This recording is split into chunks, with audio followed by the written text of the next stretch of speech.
Здравейте, мили хора! Намираме се в студио Алюр на един фамозен червен килим и днес ще обсъждаме номинираните за Оскар филми. За тази цел съм поканила Йордан Михалев, с когото ще разглеждаме тези, които са номинирани за най-добър костюмен дизайн.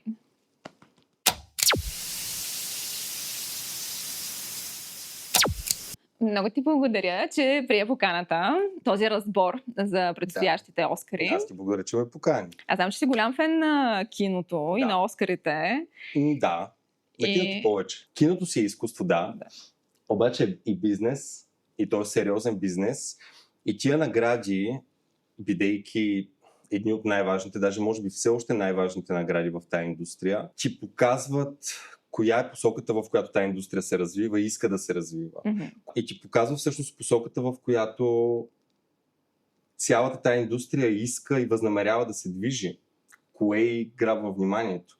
Затова има критика към тази институция. Естествено, няма как да няма. Всяка година има хора, които казват, че ще бойкотират Оскарите. Много често тая критика е адекватна, обаче нека да не забравяме, че случват се много добри неща и няма как на всяко едно от тях да бъде обърнато внимание. Но пък това, на което е обърнато внимание, показва в каква посока духа вятъра. Колкото и да обичаме артаджийско кино, колкото и да обичаме индипендент, европейско, азиатско кино, колко достъп имаме до него? Масовия достъп е до това, което Холивуд ти дава.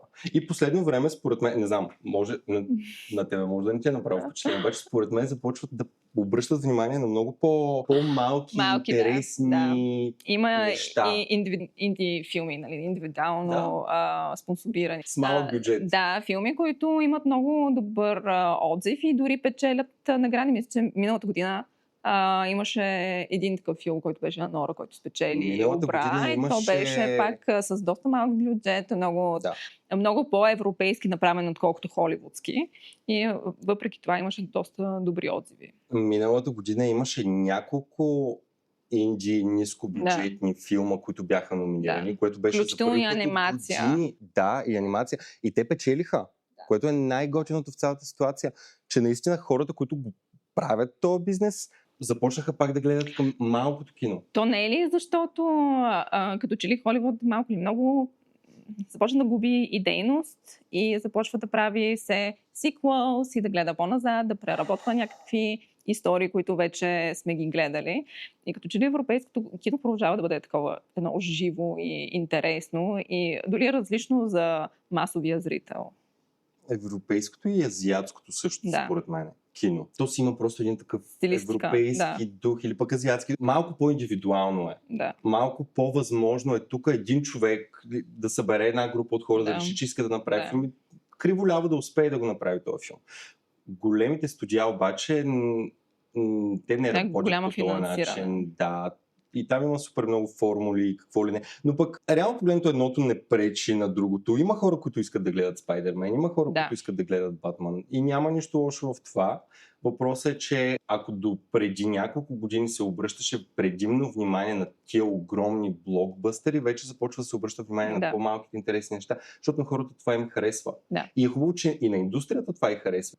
Тоест насочва някакси прожекторите върху тия неща. А Нора беше прекрасен пример за това нещо, според мен. На някои хора им хареса, на някои хора на мен ми хареса. На мен също ми хареса. Да. Обаче това е филм, който спечели и Златната палма, и Оскар, който не се е случвало толкова отдавна. Да. Супер!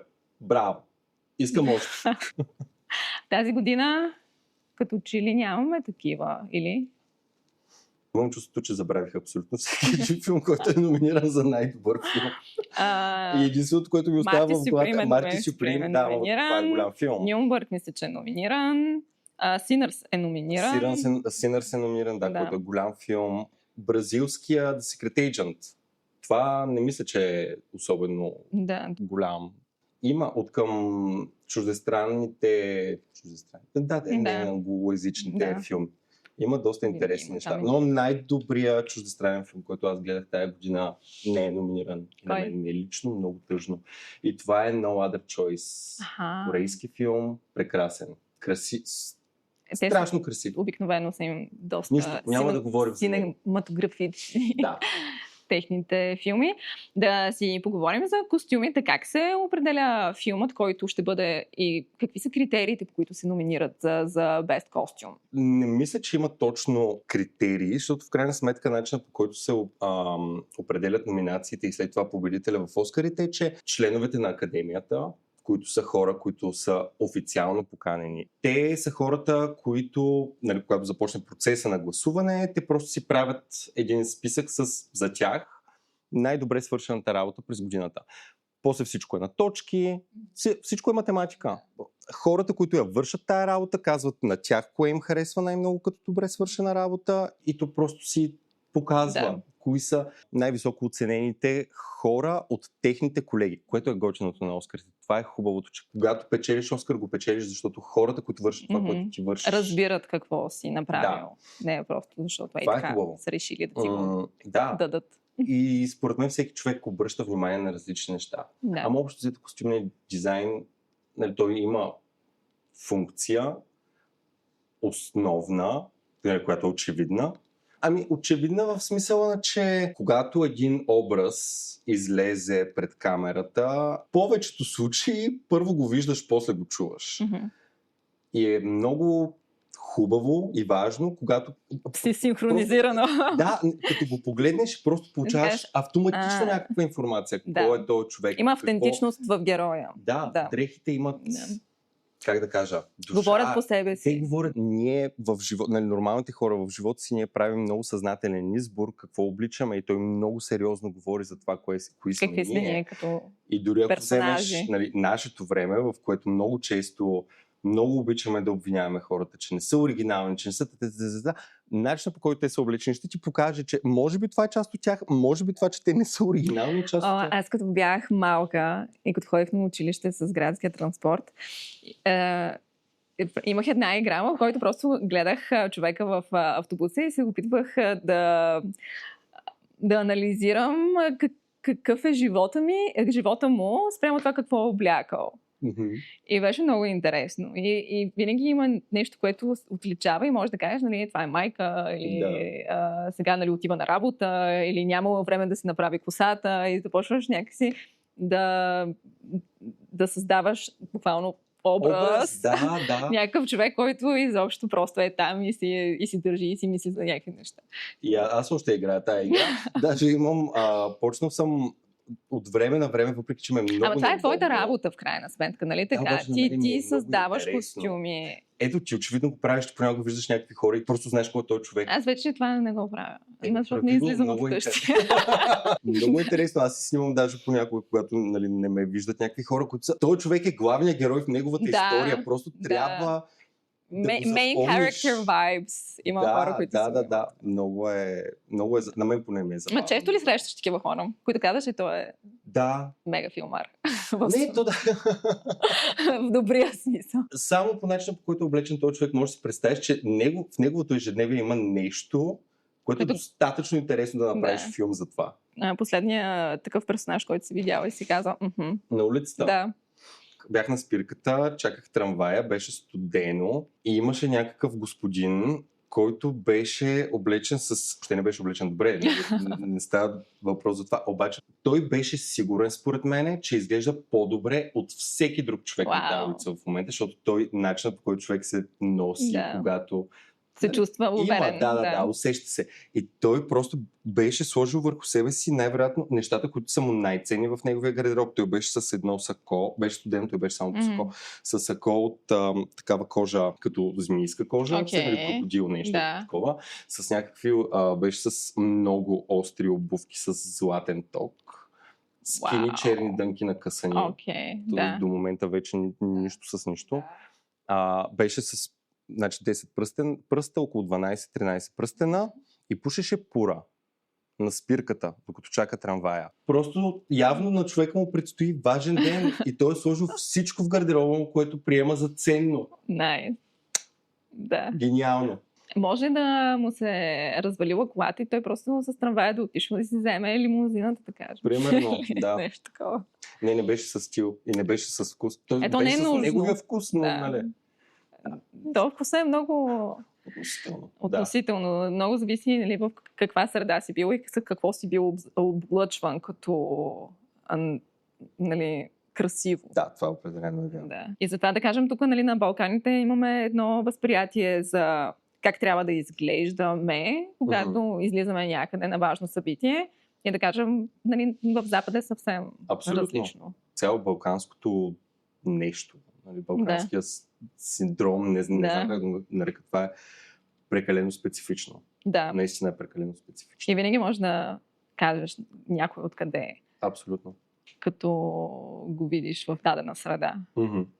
И интересно е, че обаче този нали, синдром, да кажем, го има нали, това прекалено нагласеното. На много места не се възприема добре, но пък има среди, да кажем, и в Щатите, и в Великобритания, които си водят свои си, не знам, не, абсолютно, да, балон. Това е друго нещо в костюмния дизайн, че винаги като го, създаваш го този образ, този образ е някъде. Той съществува в някаква среда и е много важно коя е тая среда, защото това винаги влияе върху психиката на хората и как решават да се презентират пред останалите. Там играе много ролята на стереотипа. Според теб има ли го това в сегашните филми? Много зависи от това филма, какво иска да постигне режисьора, какво иска да каже и така нататък. Според мен, добрият костюмен дизайн малко отива отвъд тия неща и той става по-скоро емоционално оръжие. То е част от разказването на историята. Не е просто дреха. Всеки един човек, който е концентриран върху една малка част от този филм, дава всичко от себе си и мисли за общата история. Всички ние сме се събрали за да разкажем една история. Тя трябва една. Хубаво е всички да разказват една обща история. И добрият костюмен дизайн е емоционален. Той ти показва движението на тия образи вътре в тях. Понякога ти дава някакви намеци за това, което ще се случи или пък през какво е преминал този човек преди. Когато са просто дрехи, се личи много. Четох относно Sinners, нали, защото главният герой. Майкъл Би Джордан. Така, да. Той нали, играе близнаци, обаче те са съвсем различни по характери и имат различен бакграунд. И костюм дизайнерката разказва, че да кажем, единият персонаж е много по-слик. Има нали, този класическия сют, който е специално кроен нали, за него и с кърпичката, с шапката, докато другия е малко хаотичен, не е толкова нали, стриктен в нещата си. Затова е нали, с тази шапчетата, която му е от дънки, което е толкова стриктен. Работничество. Единият го показва малко по-като... Те и двамата са били на едно и също място. Двамата са били в Чикаго. Спойлери за хората, които не са гледали филма. Върнали са се, за да могат да направят този клуб. Съответно, имат пари. Двамата изглеждат като хора, които имат пари, обаче те са двама различни души. Въпреки че са доста паралелни животи. Има много хубава цветова палитра в целия филм. В синьо-червено, което попътват на моменти. Точно. И доколкото знам, идеята е било нали, това американизма и всъщност този Мисисипи, мисля, че е този регион, по някакъв начин да се подчертае. Реално погледнато, ако я погледнем историята и ако вампири, това е една изключително американска история и точно исторически американска конкретна картина и нейната палитра е доста бяло-синьо-червено. Да. Има го това и не знам дали най-вероятно прави впечатление. То просто визуално... Прави впечатление на мен, прави впечатление очевидно и на теб. Хората, на които не им прави впечатление, няма никакво значение. Защото идеята е да го усетиш и да им повярваш на тия хора. Има много режисьори, които просто снимат favorite actors, с които постоянно работят. Нормално е, когато събереш някакъв екип от хора. И то даже не отива само до актьорите. Рут Картер, костюмната дизайнерка на Sinners, тя също е костюмната дизайнерка на Betty Black Panther. В крайна сметка става и дума за доверие. Ако имаш ресторант, няма да си сменяш главния готвач всеки месец, нали? Ще бъде някой, на който имаш доверие. И тук е същото нещо. И другото, което е, ако той ги е срещнал тия хора и знае, че в момента прави един проект, в който той вече знае на какво са способни, знае, че те могат да се справят с това. От филмите, които са номинирани за Оскар, който е любимия персонаж? Любимия ми персонаж. Да, обаче от костюм, новените за без костюм. Любимия ми персонаж от гледна точка на това как се развива с костюма си заедно. Да. Шекспир, изигран от Пол Мескал в Хамлет. Аз съм толкова впечатлен от костюмния дизайн на Хамлет. Наистина. Няма да спечели. Съжалявам. Няма да спечели и няма никакво значение. Защото този филм прави точно това емоционално развитие. Може би е стандартно. Нали? Естествено, цвета е голяма част от дрехата. Всеки един костюмен дизайнер работи с цвета. Обаче начинът, по който цвета се развива там и въобще как дрехата става част от героя, той преживява нещо много тежко. И той го преживява, докато се опитва да създаде нещо, пиесата, Хамлет, която да му помогне да се справи със собствената си вина и така нататък. Да.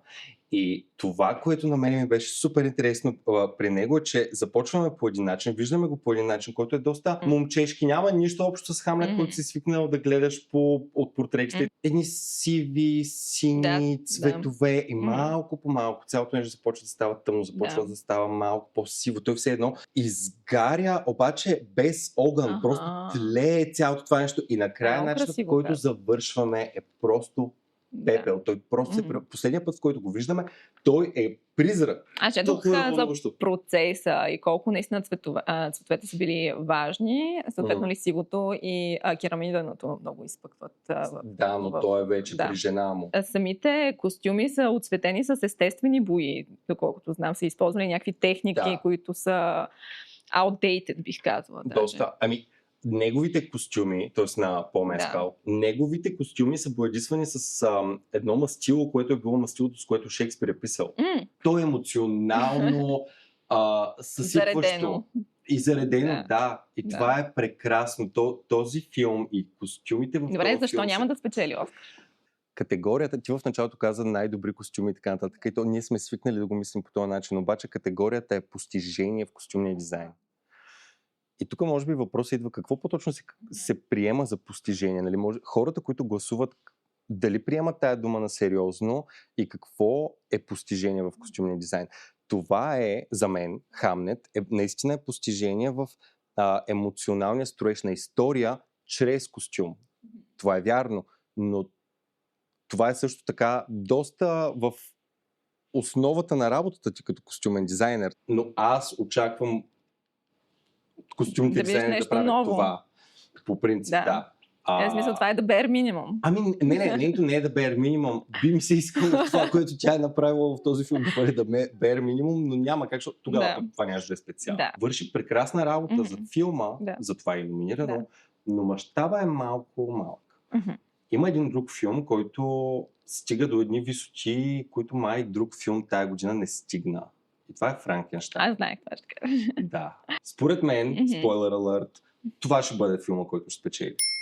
И аз мисля, че има голям потенциал Франкенщайн заради цялата символика, защото е просто едно тяло, което го съживяват и започва да грабва от тук от там и да се създава облекло.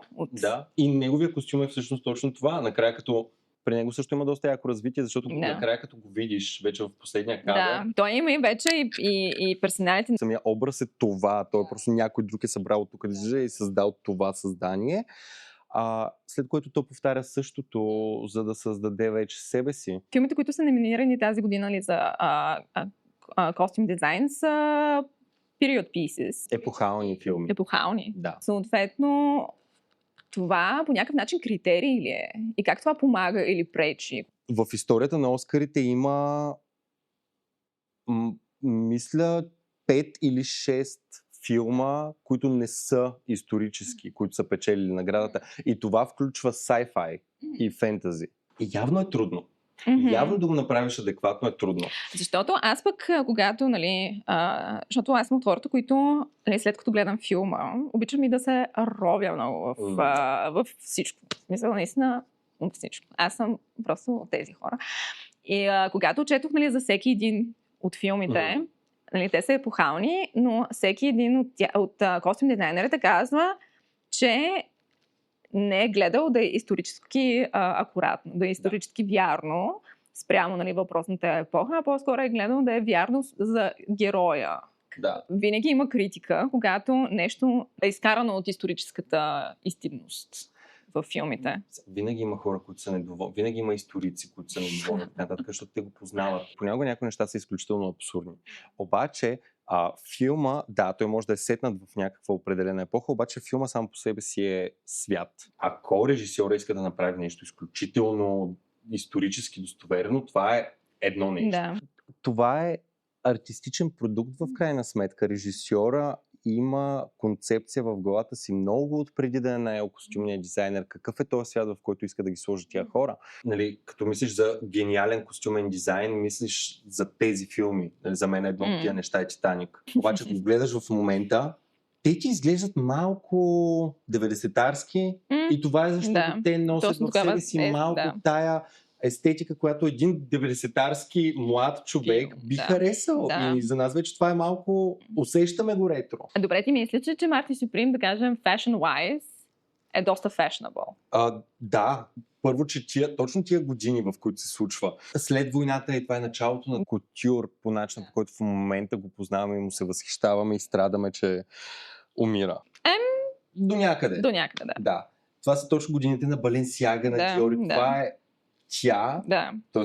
Кей, мисля, че беше името на образа във филма, е точно типа жена, която би била в Ню Йорк тази, която носи европейската мода, която малко хора имат достъп. И на мен много ми напомняше в Breakfast at Tiffany's, нали, другата мацка, която играе, нали, съседката. Добре, така не тя е някаква, нали, от има висок статут в обществото, съответно се носи по съвсем различна маниера, отколкото примерно Одри, която, нали, не знае какво прави с парите си там.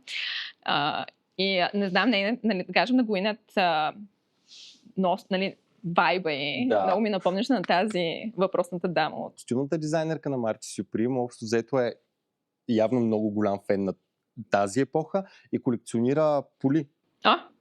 И тя всъщност се използва много голяма част от личната си колекция, за да облече нея. Но другите неща, примерно Тимати, доколкото знам, повечето неща за неговия гардероб са шити, материите са, т.е. костюмите и така нататък. Трудно е. Трябва да намериш правилния материал, за да го направиш. И то е също доста интересен, според мен, образ костюм. Пак няма да спечели, но е интересно. Защото Франкенщайн. Защото Франкенщайн ще спечели. Какво мислиш за сега? Мисля, че тази седмица имаше премиера в България, защото някои приятелки вече ходиха да гледат Отнесени от вихъра. Да, гледам го. Гледа ли го? Абсурдно ли е? За костюмите, за кое искаш да За костюмите. Костюмите са прекрасни. Обаче костюмната дизайнерка на този филм не може да направи грешен костюм. Тя е гениален костюмен дизайнер. Тя е дизайнер на Ана Каренина. Тя има Оскар за Ана Каренина и има Оскар за Малки жени на Грета Гервиг. Ана Каренина е един не особено добър филм, в който имаме ни прекрасни костюми, които не са достоверни за историческото време, обаче са толкова вярни за историята, която се опитва да се разкаже в момента. И точно това, което се случва в Отнесени от вихъра. Това са едни костюми, които нямат абсолютно нищо общо с никоя епоха. Костюмите малко работят овертайм, за да го спасят този филм и не могат. Според мен. Нека хората да отидат да го гледат филма, защото филма е много красив. Ако филма е представен като не е базирано на вдъхновено от... То така си е представено. Ами всъщност в началото се изписва based on. Ако е inspired by, би било по-адекватно. Защото то е точно това. То е до някъде инспирирано от една част от книгата. Аватар. Кредабилитито ми за това да стоя тук на този стол днес ще падне с много пунктове, когато кажа, че аз не съм гледал Аватар още. Когато видях, че са го номинирали, първата ми мисъл беше, ако Аватар има номинация за костюми, къде е номинацията за костюми на някой друг анимационен филм? Примерно на Елио, къде му е, или пък Зоотопия 2. Аз го приех малко лично, че Wicked for Good не получи номинация и моята мисъл беше, че Аватар е просто възможно най-изсмуканата от пръстите опция да запълним петото място. Аватар е много, много, много странен случай в световното кино. Да, това е така. Толкова много хора ходят да го гледат и той няма абсолютно никакъв културен импакт.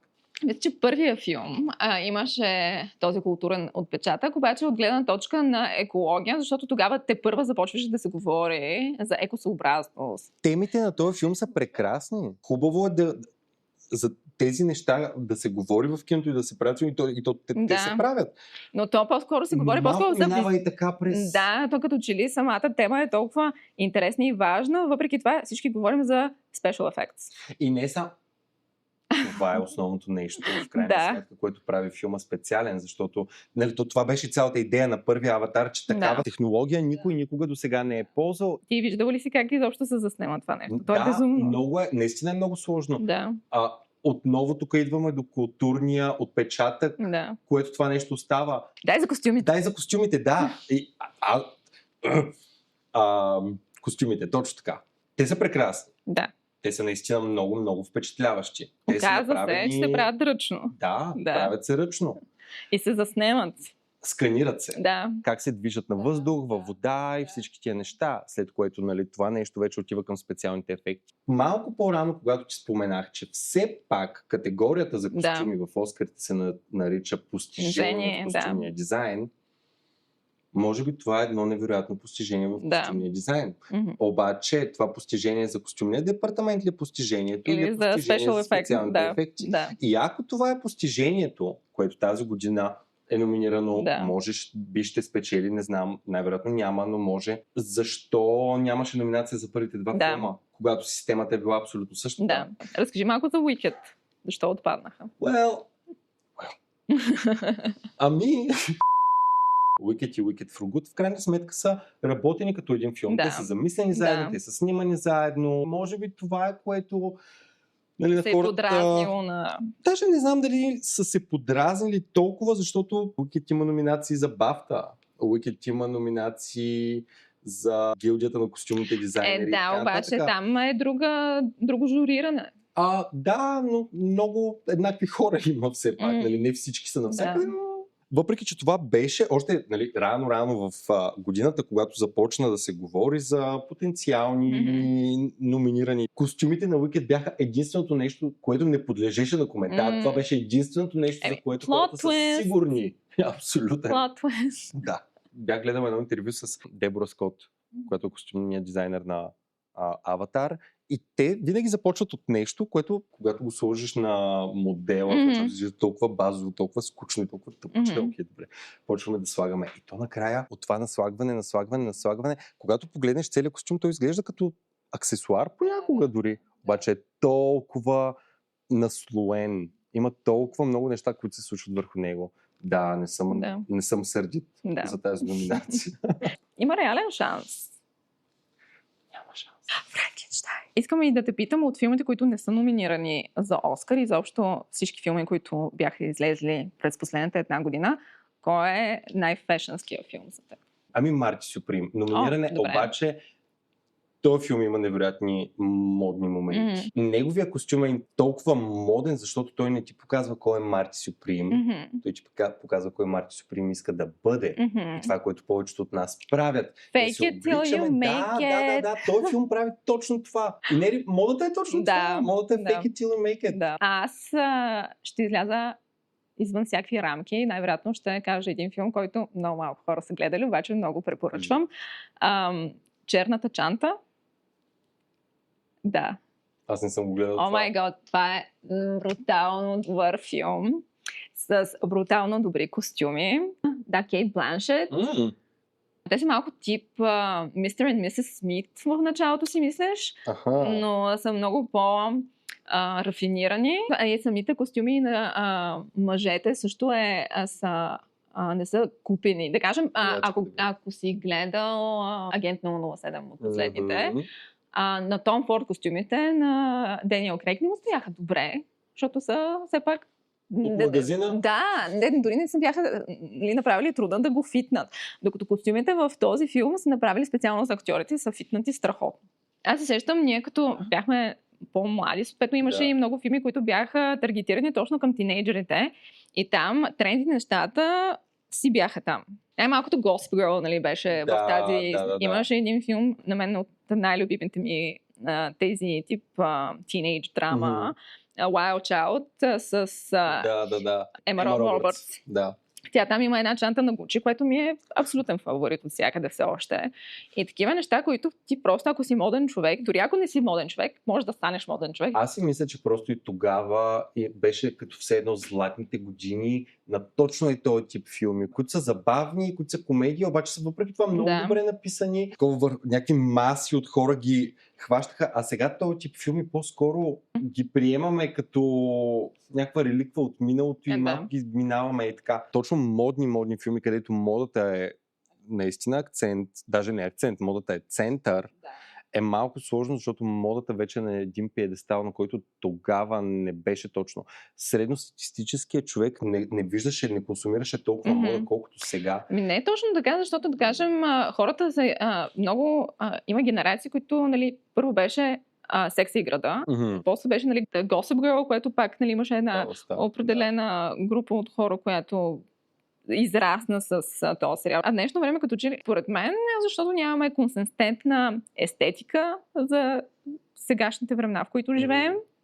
Тоест имаме някакви субкултури, от които, нали, се влияем, но така и от някакви периоди. Тоест има да си облечен като Марти Суприми, на никой няма да му направи впечатление. Да. Никой няма да ти каже, ти си толкова ретро. Ще каже даже, very stylish. И може би това е причината, поради която от друга, ама Емили in Paris, като че ли се опитаха да го направят такъв. И бутафорно. Защото наистина модата като костюм. Да. Аз имам едни малки опасения, че с Дявола носи Прада 2 ще се случи нещо подобно. Дявола носи Прада е един от... е добър моден филм. Много добър моден филм, защото бяга от... това е тенденцията на днешния ден. Бяха timeless pieces. Да. И когато го гледаш днес... Пак е модно. Да. Desperate Housewives. Същия тайм период. Толкова е остаряло. Да, защото просто... Защото там е тенденцията на момента. Не е вечност. Къде е тънката линия да създадеш персонаж и да създадеш просто костюм? Може би е тънката линия между това да създадеш персонаж и да направиш карикатура. Когато костюма се опитва да постигне някакъв образ, който актьора няма или не иска как да си даде. Актьорите са доста важни в изграждането на са образа, естествено. Те би трябвало да имат какво да кажат относно... Трябва ли? Актьора знае за образа неща, които ти като костюмен дизайнер не знаеш. Те мислят за някакви други неща. Какъв е твоя процес на работа? Ти допитваш ли се до актьори? По принцип, когато започваш работа, започваш с режисьора. Актьорите идват малко по-късно, но започваш някаква концепция и работиш също така с сет дизайнер. И вие създавате физическия свят, в който тия хора трябва да влязат. Добре, на театъра тази детайлност, която се вижда на филм, най-вероятно няма я. Да, което е малко тъжно. Аз обичам много детайлите. Много ми е интересно. И аз обичам пак и точно това да намериш душата на този образ, да я вкараш в дрехата по някакъв начин. В театъра малко... Там рисуваш с голямата четка. Нали, там е по... Да. За да може човек от последния ред да го види така, както ще го види от първия ред. Там всичко е преекспонирано. Самата игра, самите... Което е нормално. Защото е живо и се случва тук и трябва да го предадеш на някакви хора, които са много далеч от тебе. И там костюма е, може би, малко по-експресивен. Ти работи върху оръжията и човека. Разкажи ми там как се случиха нещата. Първоначалната концепция, с която бяхме започнали, която се промени в последствие, беше да се направи като някакъв много такъв приказен, почти Дисни, нали, който отпадна после, но ние вече малко бяхме тръгнали в тази посока. Вдъхновен от истинската епоха, но доста измислен свят. Малко като Бриджтън. Да, може би до някаква степен нещо такова. Може би се целеше да се покаже това, което се случва не е реално. То е в една много измислена и напудрена концепция за на някоя илюзията за какво представлява България. И ние започнахме да работим в тази посока. Времето беше много ограничено. Аз за костюмите всичко на всичко имах 2 седмици. А всичко се шиеше. Ние нямаме почти малко време. Купено. Защо толкова малко време? Беше много кратък периода от момента, в който ме поканиха да правя костюмите, до момента, в който трябваше да се случи премиерата. Да, скандалната премиера. А пък аз обичам отговора ми да е да. Нали, ако ме питат, можеш ли да го направиш, аз въобще не мисля дали мога да го направя, аз просто казвам да. Ти си доста голям оптимист, значи. Виж, накрая винаги ще стане, дали ще е добро или лошо, не знам, обаче просто мога. Джон Малкович ти предлага да правиш костюми за негова пиеса. Ами да, отговорът ти е да. Излагай се колкото искаш, просто кажи да. Добре, ако се направи wild idea, изложба с костюми, които са играли на сцената на Народния театър. Имаше. Не беше само на Народните театри. Народният театър имаше изложба в Съюза на българските художници на Шика 6, но имаше изложба на костюми от постановки във всякакви български театри, не само на Народния театър. Дълго да се върна. Един въпрос. Okay. Айде, ти ми задаваш въпрос и аз ще задам. А според теб, кой филм трябва да спечели Оскара тази година за костюм? Не трябва да остави някаква следа, да кажем. Да. Нали, за Оскарите, да кажеш, нали, един филм е спечелил Оскар, да върнеш лентата назад и да си кажеш, нали, 2025, нали, това помня беше, помня, това беше филма. Да. Може би ще се съглася за Франкенщайн, просто защото запомняш се. Добре, и бих била съгласна. Няма да съм ядосна. Няма да си ядосна. Кога ще си ядосана? Аз според мен наистина Марти Сюприм... Да, не. И аз ще съм малко ядосан, ако това спечели. Нали, не е лейзи, обаче не е гениално. Малко е като миналата година, когато номинация получи филма за Боб Дилан. Да.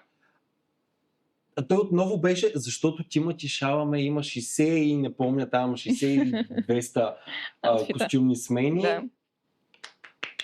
И? Да, супер, грейт. Да, но да, от визуална гледна точка, може би наистина Франкенщайн ще ми е фаворит, ако те 5 трябва да избера. Ако говорим за всички филми, които си гледала в живота си, кой е филма с любимите костюми? Мария Антуанета. Yes. Да, страшно красив филм. Все още има хора, които са вдъхновени от и филма, цветовата гама, самите костюми, има заигравка, има и нали, тази епохална акуратност. Мария Антуанета определено едно, да. Това 100%. Обожавам костюмите на Ана Каренина. Аз ще ги помня цял живот. Това е кутюр в истинския смисъл на думата. Това е все едно Галиано и е държал ръката да ви прави тия костюми. Невероятно обожавам ги. Стискаме палци и да видим кой наистина ще вземе Оскара. Франкенщайн ще вземе Оскара. 99.9% Франкенщайн ще вземе Оскара. Представяш си да не познаем, това ще е много смешно. Не виждам шансовете. И отдолу някакви коментари. Не, има. Напишете коментар, кой е филм, който сте гледали и харесва, and you're rooting for it. Не знам как е на български. И стискате палци. Филма, който подкрепяте. Да. Костюмите, които подкрепяте. И най-красивият филм, който сте гледали в изминалата една година. И за кой филм си мислите, че е пълен абсурд, че е номиниран? Да. Това е. Благодаря, че дойде и прие поканата, не се смее. Няма да се смее.